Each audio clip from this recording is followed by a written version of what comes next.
हंस पर सवार भके बेटा के घर एलो।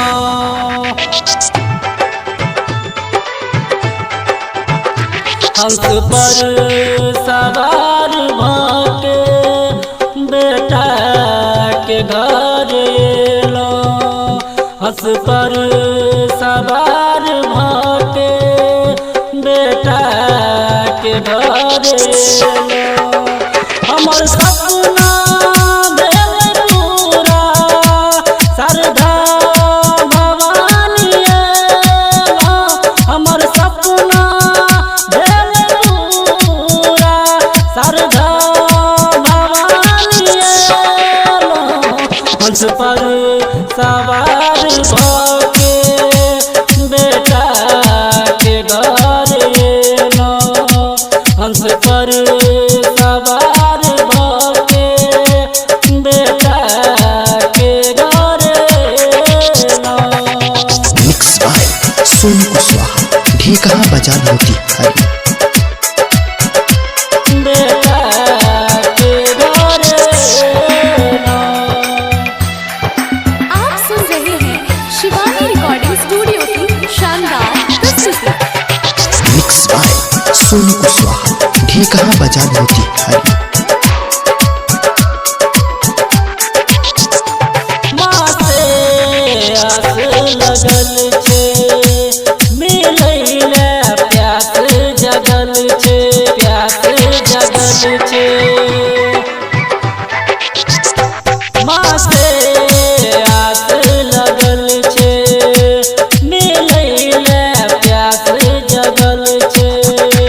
हम पूजा करब मन से शारदा भवानी एले।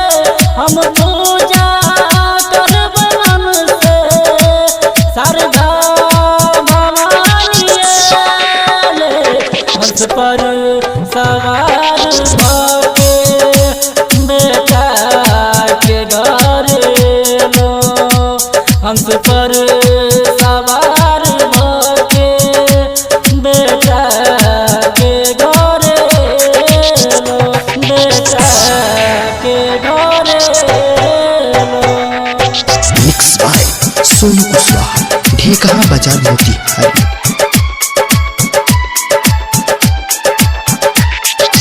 आप सुन रहे हैं शिवानी रिकॉर्डिंग स्टूडियो की शानदार प्रस्तुति। Mix by Sonu Kushwaha, Dhekaha Bazar Motihari.